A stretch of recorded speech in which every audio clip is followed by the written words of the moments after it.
स्वागत है दोस्तों। आज एक बार फिर से आपके अपने YouTube चैनल नैतिक पथ क्लासेस पर।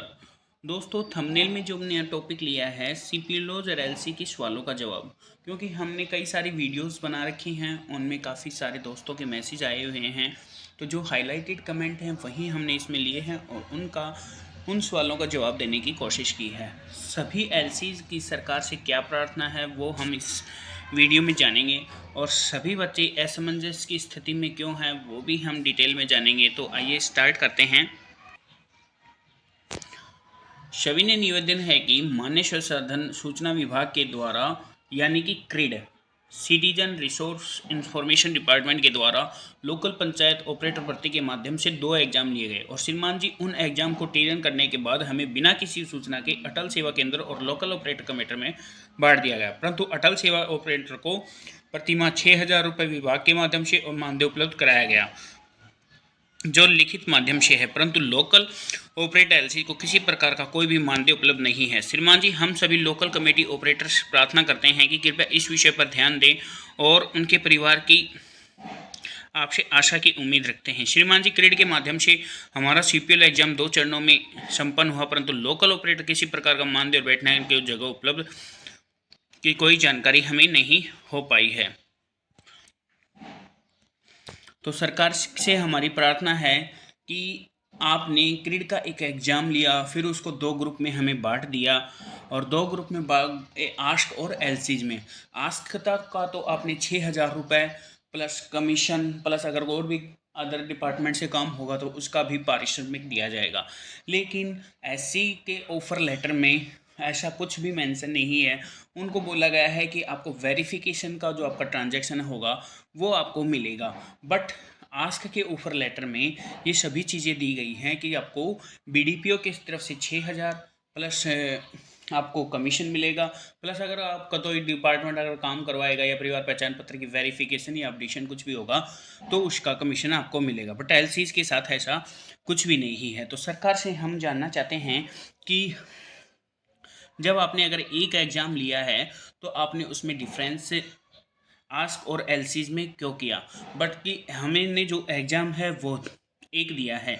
आस्क को आपने बैठाने के लिए स्थान प्रोवाइड किया है, उनकी सैलरी बताई गई है, एसरीज सीरीज बताई गई है, बट सरकार से प्रार्थना है कि वो एक बार एलसीज के बारे में भी बताए कि उनका आगे का प्रोसीजर क्या होगा, किस टाइप का उनका काम दिया जाएगा, उनको बैठने की जगह प्रोवाइड होगी या नहीं, या किस डिपार्टमेंट से काम मिलेगा और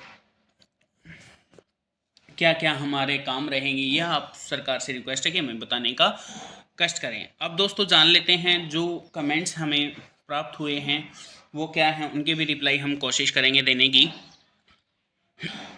तो दोस्तों एक बहन जी का मैसेज है, रिम्पी कंबो जिनका नाम है, उन्होंने पूछा है कि एलसी वालों को तो पागल बना दिया। सिस्टर, मैं आपको बता देना चाहता हूँ कि गवर्नमेंट ने एग्ज़ाम एक लिया है आपका तो डिफरेंस इसमें नहीं हो पाएगा। सरकार ने ज़रूर इस बारे में कुछ ना कुछ सोचा होगा।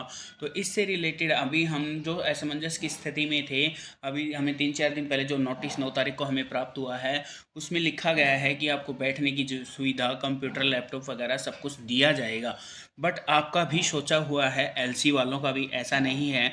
तो जल्द से ही हमें कुछ ही दिनों में इससे रिलेटेड हमें ये पता लग जाएगा कि एलसीज को क्या क्या काम दिया जाएगा। नेक्स्ट कमेंट की बात कर लेते हैं। तो ये है सुनील कबीर पंथी जी का। इन्होंने पूछा है कि एलसी वालों का साथ धोखा हुआ है। धोखा नहीं करती है सरकार कभी भी, क्योंकि आप खुद हो या कोई भी कैंडिडेट हो वो इतना तो जानता है कि अगर कोई भी अगर एक एग्ज़ाम होता है, हाँ उनको डिपार्टमेंट में अलग बांट दिया जाएगा लेकिन उनकी सैलरी सेम रहेगी, ऐसा नहीं होगा। सभी के साथ एक समान भाव से सरकार काम करेगी। और दूसरा जो कमेंट है वो जीएस लक्ष्य ने पूछा है, और क्या हमने क्या मेहनत नहीं की, मेरा भी एलसी में ही हुआ है। हाँ दोस्तों, आपने और मेहनत एक की है, और आपका जो एलसी और आस्क का है वो एग्ज़ाम भी सेम हुआ है, और जो सबके सेंटर थे वो भी सेम थे। किसी का अम्बाला था, किसी का सोनीपत था, तो किसी का गुरुग्राम था। सबका एक एग्ज़ाम हुआ, तो एक एग्ज़ाम की कभी भी भेदभाव नहीं किया जाता है, वरना उसके खिलाफ़ कोई भी आवाज़ उठा सकता है, बट ऐसा नहीं करेगी सरकार। इनको कुछ ना कुछ काम ज़रूर दिया जाएगा। नेक्स्ट कमेंट की बात कर लेते हैं।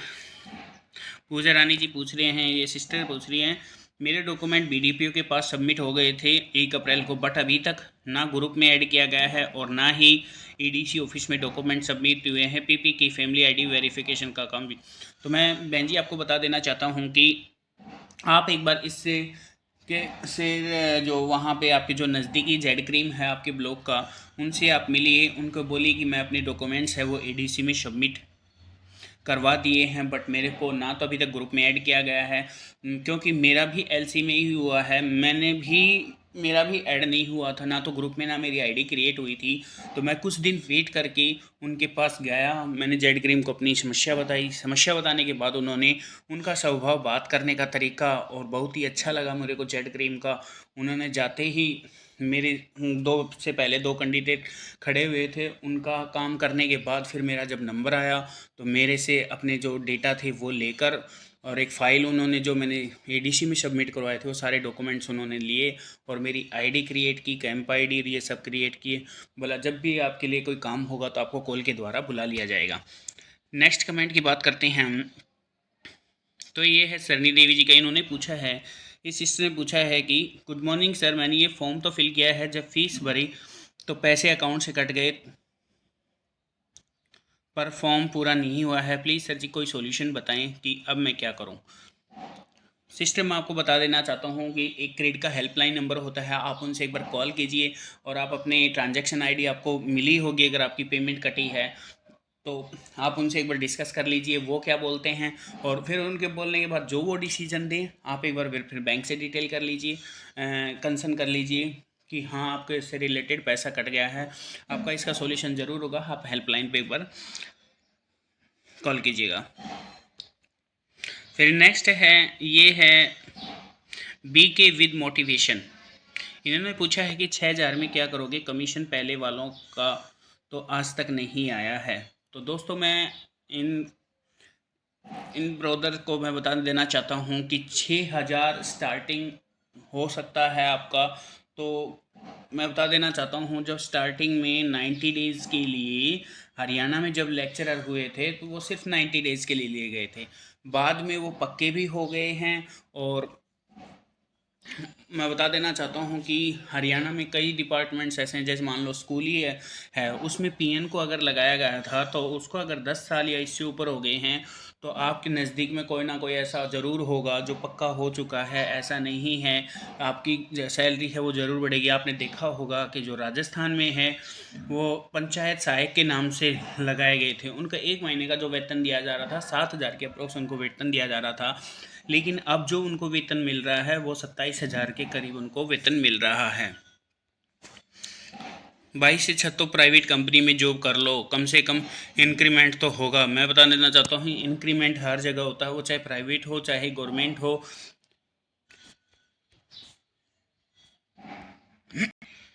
और सर मैं आपको बता देना चाहता हूँ कि प्राइवेट में अगर कहीं भी जाएंगे तो आपके एग्ज़ाम नहीं होते हैं, अगर एग्ज़ाम भी लेते हैं तो वो लो लेवल के होते हैं।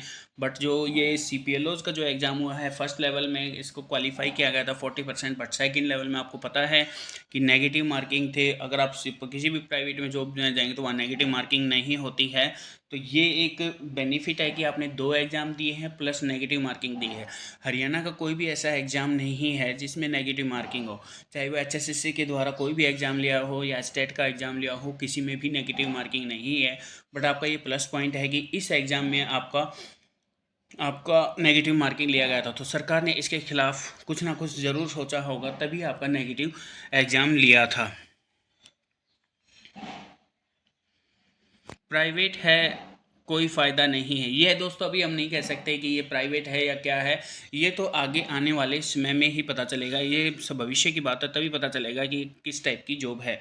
आप इसमें जब गवर्नमेंट हमें काम दे देगी तो तब पता चलेगा कि 2-3 महीने बाद क्या इसका प्रोसीजर है। एक भाई ने पूछा है, इनका नाम है हिटमैन द पावर। इन्होंने पूछा है कि भाई सैलरी बढ़ाने के लिए आवाज़ उठाओ। तो सर मैं आपको बता देना चाहता हूँ कि अभी तक किसी भी CPLO को सैलरी नहीं मिली है। ये हम बाद में ही जान पाएंगे कितनी हमें सैलरी मिल रही है, फिर बाद में हम इसके का देखेंगे कि हमें क्या करना है। और आपसे रिक्वेस्ट है, मैंने जब स्टार्टिंग में CPLO का एग्ज़ाम हुआ था तो मैंने कंप्यूटर के कुछ वीडियोस बनाए थे। उन वीडियोस में 40 से 50 क्वेश्चंस कंप्यूटर से मेरे आए थे। तो अगर आप चाहते हैं, जो अभी MCs के फॉर्म भरे जा रहे हैं और आप चाहते हैं कि इनसे रिलेटेड हमें कंप्यूटर का पढ़ाया जाए, तो दोस्तों ये एग्ज़ाम मैंने भी दिया था क्रेड का। अब और भी आपके मेरे को पता लग गया है कि किस टाइप का एग्ज़ाम आता है। तो मैं रिक्वेस्ट करूँगा, आप कमेंट में बताएं कि अगर आप जिन्होंने भी MCs का फॉर्म भरा है उनके लिए मैं प्रोवाइड करवा दूँगा बेस्ट से बेस्ट नोट, और उन नोट्स में आपके 50 से 60 क्वेश्चन अवश्य देखने को मिलेंगे। ये कंफर्म गारंटी के साथ मैं कह सकता हूँ। तो दोस्तों ये थे आज के। अगर आपको ये वीडियो अच्छी लगी हो तो प्लीज़ चैनल को सब्सक्राइब कीजिएगा। और दोस्तों अगर आपको किसी प्रकार के कोई भी फॉर्म भरने में MCs की परेशानी आ रही है तो आप कमेंट में हमें बता सकते हैं, या अगर आप कुछ भी जानना चाहते हैं CPLO LC के बारे में तो वो हम आपको बताने की कोशिश करेंगे। और आशा करते हैं कि सरकार से हमें जल्दी जल्द इसका कोई नोटिफिकेशन देखने को मिलेगा। जो CPLOs और LCs नियुक्त हुए हैं, 2 नोटिस हमें मिल चुके हैं और अभी आने वाले कुछ ही दिनों में हमें नोटिस मिलने वाले, तो हमें पता लग जाएगा कि क्या हमारा काम रहेगा। अगर दोस्तों आपको ये वीडियो अच्छी लगी तो प्लीज़ चैनल को सब्सक्राइब कीजिएगा और ज़्यादा से ज़्यादा इस चैनल को सब्सक्राइब कीजिएगा, जिससे आने वाले समय में हम एकजुट होकर, अगर किसी भाई को कोई काम करने में समस्या होती है, सिस्टर को काम करने में समस्या होती है, आस्क और LCs को, तो हम उनकी हेल्प करने में मदद करेंगे। थैंक यू दोस्तों।